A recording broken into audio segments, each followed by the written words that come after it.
And a very good morning, everybody around the world. Good to have you with us. Late Tea Time podcast is back, and we are, of course, looking at, we're halfway through. Oh, that's the wrong button. Halfway through the Scottish Open. DT, how are you? Strong start by you. A very good hello. You did say you were struggling to be awake. I'm so tired this morning, honestly. It's early. Anyway, we're halfway through the Scottish Open. Before we get cracking, though, we should say thank you very much to switchwatersupplier.com, the sponsors of the Late Tea Time podcast. If you want to save money on your business water bills, they're the people to go and talk to. And they can save you literally thousands of pounds on your water bills for your business. That includes golf courses as well. Anyway, DT, Scottish Open, it's the precursor, the prelim for the Open Championship, which is only just around the corner. Always reminds me a little bit of like Queens in tennis and stuff like that. It's the one just before, isn't it? Yeah, it's probably, though, it's bigger than that because it's a Rolex Series event, also a PGA Tour co-sanctioned event. So most of the big players are in it. Not Scottish Shuffler, though. It's been a very interesting first 36 holes.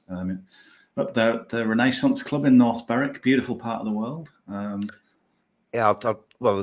As things stand, after the first 36, we've got Ludwig Oberg leading. He's 12 under par.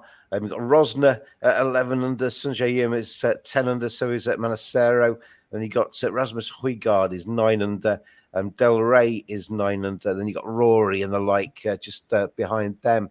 And so the prices, I will stick them up the very top end of the leaderboard, coming across the bottom of your screen. Ludwig is favourite at 15-8. Rory second favourite 11-2.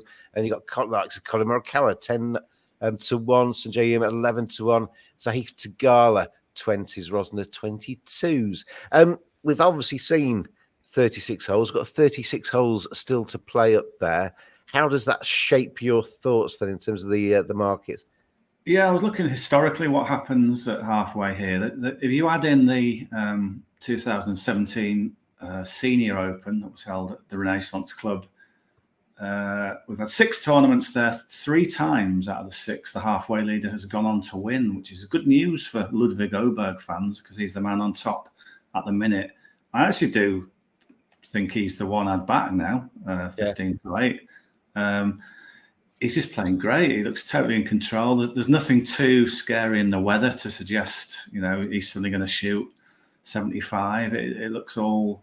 I mean, it's not a great day. It's not great, as we know in the UK. Where's the summer gone? But it's... We've had it. It was 3 days about 4 weeks ago.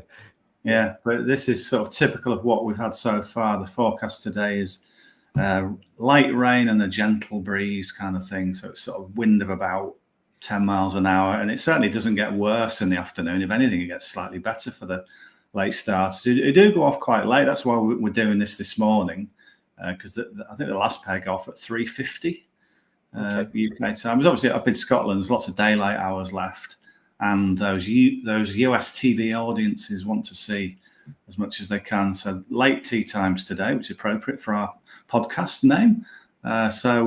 If you look at the forecast in the afternoon, it possibly drops the wind. So I think those out in front, it's a good place to be. And I did see someone say, one of the caddies earlier this week said it could be -20 winds this week.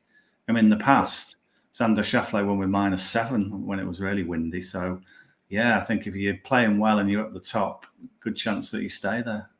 Ludwig Oberg is I was going to say next kid off the block. He's already on the block, isn't he, really? But rapid rise. And we've got Carlos Alcaraz playing in the men's Wimbledon, kind of going back to the tennis. He's already won stuff, but he's only 21. We've got some really good young sports stars coming through. We see that in the England football team, don't we? But Oberg's right up there in terms of world golf. It's only a matter of time before he wins a major and goes up that next level. It's not that far away, is he? No, it's any time soon, isn't it, really? And he's gone from sort of, if you think about the progression of this podcast, we introduced him as a sort of new name. Yeah. Only about a year ago, and now he's just an established figure, isn't he? He's just like one of the gang now. So I can't think of anyone. Have you heard of this Ludwig Oberg, or Aberg as we call him then? Yeah. So I can't think of anyone who's done it so quick to get established. Maybe Rahm did it quite quick, but I don't know if even he did it as so effortlessly as Oberg. And this would be the next step, I think, for him to win one like this. And we saw him play really well in the US Open, didn't we? He was up there for a long time. He eventually sort of just fell away there. But I think that'll be a good learning experience for him. And this is an easier course than that one was. So I think he'll go on to win. Well, we'll talk about Oberg being, Ryder Cup. He's a shoe-in, hopefully, for the next few of those. But the Højgaards, which one's the best one of those two? Because I seem to think that when you introduced them to me, you said that one of them was better than the other, and then it's the other one that's come through. That's had more success. Well, I think Rasmus got the early wins. He was the one who was sort of racking up the earlier wins, but then Nikolai has come through now and performed really well on the PGA Tour. Runner-up, wasn't he, at Torrey Pines? Rasmus, just read his quotes, actually. He's still carrying something of an injury, which is a little bit of a doubt over him, maybe. But yeah, they could be players in the Ryder Cup team for a long time with a sort of new wave of Scandies. Yeah. It's exciting, isn't it? I always like it in sport. We always like to, I'm a cricket badger. So watching Jimmy Anderson retiring yesterday was quite emotional for me. But there's always somebody else coming through to replace them, and that's the exciting part of sport. You relish in the gloriousness of some of the players, and then you look forward to seeing the next kids come in and do their thing. Anyway, before I get your best bets on the Scottish Open, as I say, switchwatersupply.com, they are the sponsors of the Late Tea Time podcast. Here is a little bit more about what they do. All golfers want to stay away from the water. That splash as your round sinks beneath the surface is never a good sound. But golf courses rely on water to keep those fairways and greens lush. For that post-round shower or the clean glass at the 19th hole. Golf courses, indeed most businesses, spend way too much money on their water bills. Switch Water Supply can cut your water costs and help your business save money.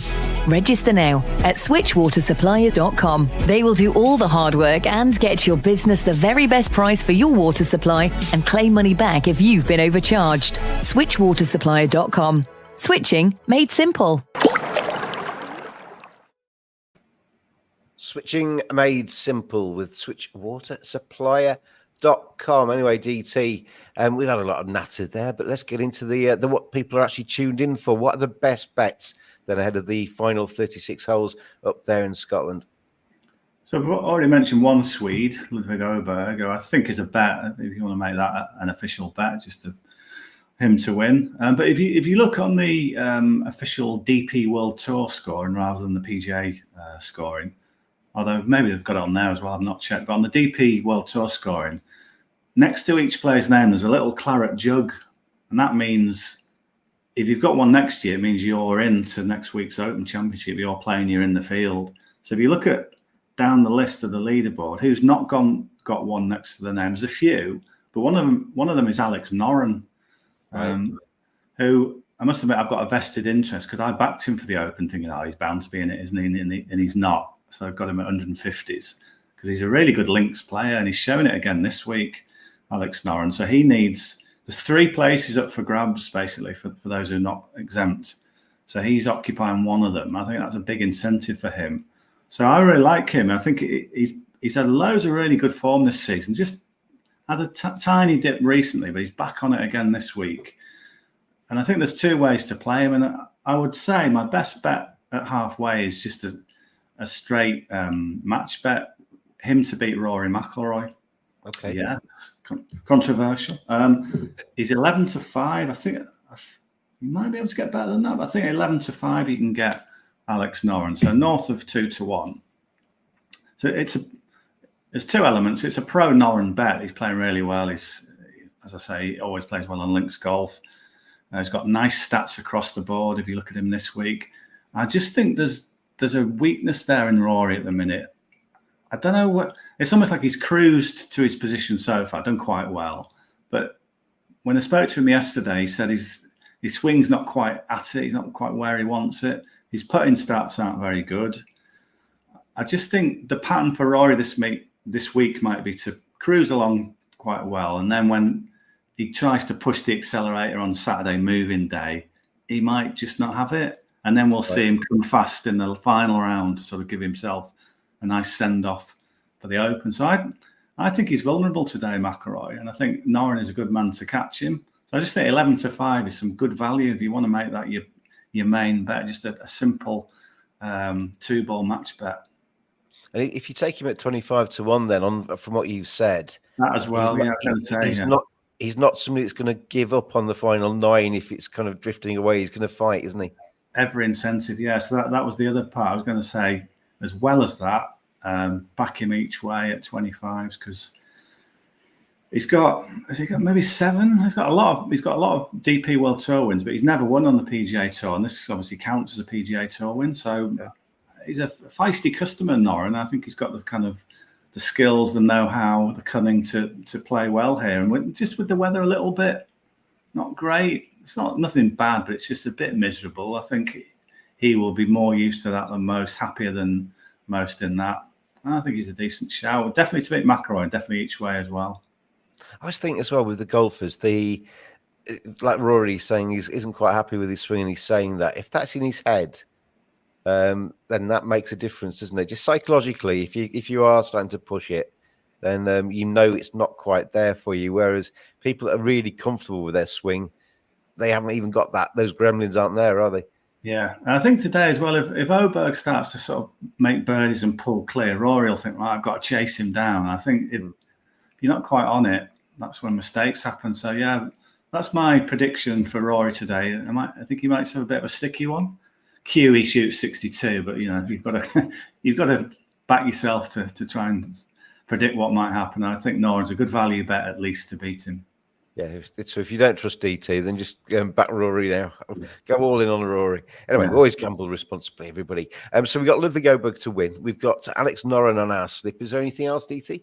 Well, if you want to kind of expand on the Noren 2-ball bet, I've got a 2-ball treble for you. Okay. So the first element would be Noren to beat McIlroy at 11-5. The second one, sorry to say this, James, is Sahith Theegala to beat Colin Morikawa. I like Sahith. Theegala. Okay, that's fine. Yeah. He's 13-10. Sounded very chipper after his round yesterday, playing really nicely so far. Just a little mention on the greens. The greens are obviously slower than what they normally play on the PGA Tour. And he said that actually suits his putting style because he sort of hits at it. So he said that suits him. He said he's struggled a bit playing on super fast Bermuda greens.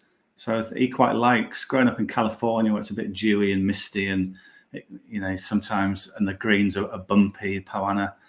It's not something you would immediately have guessed, but he just said he likes putting on these sort of greens. So you add that to his creative side. He's a very creative player, so he likes sort of playing the shots around the greens. I think he might just be a bit of value there. Morikawa's obviously won an Open, so he can do that. But Morikawa hasn't played well here before. He's doing well this week, but I just think Theegala might just pip him today. And what price was Theegala, did you say? 13-10, so he's a clear outsider in that one. Okay, and your final pick? And the final bet is local hero Robert McIntyre, who so nearly won this last year. Rory sort of pinched his pocket right at the death. But McIntyre won that Canadian Open with his dad on the bag. That was one of the great stories of the year. He's back here this week in front of his own crowd. Probably seen a lot of them for the first time since he won in Canada. He's not. I mean, he's a Scot, isn't he? He's a sort of low-key Scot, so he wasn't ebullient about his play, but he says, I'm fairly happy with how I'm playing. But I think it's there. I think the game is there, and I think he could kick on today. He plays Adam Scott in a 2-ball. I just think nothing against Scott, who's played nicely. He hit one amazing shot. If you go on next to have a look. But if you add in a bit of kind of rain and a bit of breeze, I just think McIntyre, that's what he's been brought up on. So I just expect him to push it a little bit today. So I thought he was a decent enough bet, 10-11 against Adam Scott. So if you put that together, that treble, Noren to beat McIlroy, Theegala to beat Morikawa, McIntyre to beat Scott, You've got a treble of 13-1, which is quite hefty. And that's for round 3, is it? That's round 3, 2 balls, yeah. Marvellous. I like that. So, yeah. I mean, you can always, with the prices you've got there, you can always play the, what do you call them, the combo kind of things, can't you? Trixie, where, it's 1 treble, 3 times doubles and 3 singles, yeah. So you've always got that up your sleeve if you want to give yourself a little bit of a safety net. But yeah, I like that. And Noren to Gala and McIntyre. Anyway, we will be back for next week, won't we? We will be back for the Open. Yeah. We'll have to see. We've got Matt Cooper is up there as a friend of the podcast. So he might be stepping in one day to give us some live stuff from the course. So yeah, you'll be seeing plenty of us next week. Well, we could always have a threesome like we did once, couldn't we? We could have all of you on. Yes. We could. A three ball. Yeah, a 3 ball. To put it into golfing terms and take it away from DT's sordid imagination. Anyway, DT, as always, thank you very much. It's good to see you. And thank you, everybody out there, for watching today and for your support of the Late Tea Time podcast. Thanks again to switchwatersupplier.com. Always gamble responsibly, everybody. And we will see you next time. This has been a Sports Broadcast Media production. Happy betting and enjoy the golf, everybody.